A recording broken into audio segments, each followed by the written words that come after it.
ক্ষমতায় এসে বিএনপি ২ মাসও টিকতে পারেনি। তীব্র আন্দোলনে দলটি ক্ষমতা ছাড়তে বাধ্য হয়েছিল।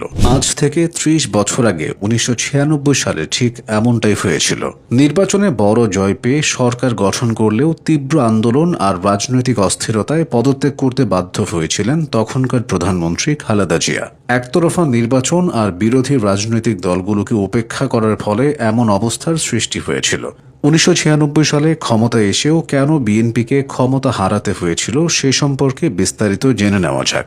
ঘটনার শুরুটা হয়েছিল ১৯৯৪ সালের ২০শে মার্চ। সেদিন অনুষ্ঠিত হয়েছিল মাগুরার উপনির্বাচন। বিএনপি তখন দেশের রাষ্ট্র ক্ষমতায়। তবে মাগুরা ২ আসনটি ছিল আওয়ামী লীগের দখলে। এই আসনের সংসদ সদস্য মোহাম্মদ আসাদুজ্জামানের মৃত্যু হলে উপনির্বাচন দিতে হয়। কিন্তু সেই নির্বাচন ঘিরে অসংখ্য নাটকীয় ঘটনা আর কারচুপির অভিযোগের পরে বিরোধী দলগুলো একযোগে তত্ত্বাবধায়ক সরকারের দাবিতে আন্দোলন শুরু করে। ঘটনার পর নির্বাচন বাতিলের দাবি তোলা হয়। বাকি সময়ে বিরোধীরা বিএনপি সরকারের অধীন আর কোনো নির্বাচনে অংশ নেয়নি। নির্বাচনের পরপরই আওয়ামী লীগ, জাতীয় পার্টি এবং জামায়াতে ইসলামী এই ৩ দল নির্দলীয় তত্ত্বাবধায়ক সরকারের দাবি তোলে। এই দাবিতে মিছিল, ঘেরাও, সংঘর্ষ, হরতাল ছিল নিয়মিত ঘটনা। ১৯৯৪ সালের ২৭ জুন তত্ত্বাবধায়ক সরকারের রূপরেখা প্রকাশ করে আওয়ামী লীগ। ৬ নভেম্বর বিরোধী দলের সবাই একযোগে পদত্যাগের সিদ্ধান্ত নেন। আর ২৮ ডিসেম্বর আওয়ামী লীগ, জাতীয় পার্টি, জামায়াত ও এনডিপির ১৪৭ জন সংসদ সদস্য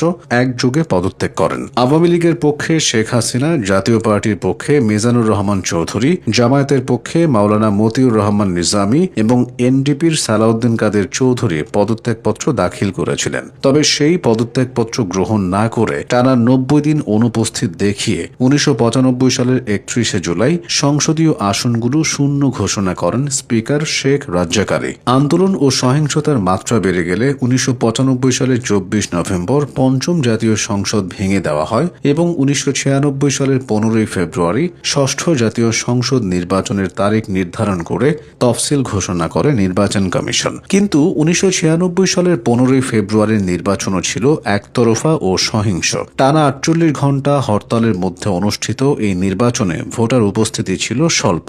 বিএনপি ছাড়া প্রধান সব রাজনৈতিক দল এই নির্বাচন বয়কট করে। তবে ইতিহাসের পাতায় এই নির্বাচন স্থান পাবেই, কারণ এই নির্বাচনের মাধ্যমে গঠিত জাতীয় সংসদেই সংবিধান সংশোধন করে তত্ত্বাবধায়ক সরকার ব্যবস্থা প্রবর্তন করা হয়। ১৯৯৬ সালের ১৫ ফেব্রুয়ারি নির্বাচনের পরে বিএনপি সরকার গঠন করার পরে জাতীয় সংসদের অধিবেশন শুরু হয় ১৯ মার্চ।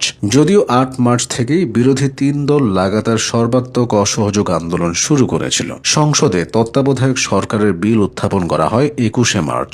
এটি ছিল সংবিধানের ত্রয়োদশ সংশোধনী বিল। বিলটি পাশ করার জন্য ২৬শে মার্চ সারা রাত সংসদ অধিবেশন চলে। শেষ পর্যন্ত তা পাশ হয় ভোর ৬টায়। এ সময়ের আরেকটি আলোচিত বিষয় ছিল জাতীয় প্রেস ক্লাবের সামনে জনতার মঞ্চ তৈরির ঘটনাটি। ঢাকার মেয়র মোহাম্মদ হানিফ ২৩ মার্চ এই মঞ্চ তৈরি করেছিলেন। বিএনপি সরকারের পদত্যাগ করা পর্যন্ত এই মঞ্চে রাজনৈতিক সমাবেশ অব্যাহত থাকে। বিভিন্ন পেশাজীবী এবং সরকারি কর্মকর্তারাও যোগ দেন। সরকারি কর্মকর্তাদের এভাবে রাজনৈতিক সমাবেশে যোগদানের ঘটনার নেতিবাচক প্রভাব পরবর্তী সময়ে দেশের রাজনীতি ও প্রশাসনে ছিল সুদূর প্রসারী। সে যাই হোক, পরিস্থিতির দাবি অনুযায়ী ৩০শে মার্চ প্রধানমন্ত্রী খালেদা জিয়া পদত্যাগ করেন এবং রাষ্ট্রপতি ষষ্ঠ সংসদ ভেঙে দিলে বিচারপতি মোহাম্মদ হাবিবুর রহমানের নেতৃত্বে ১১ সদস্যের তত্ত্বাবধায়ক সরকার গঠন করা হয়।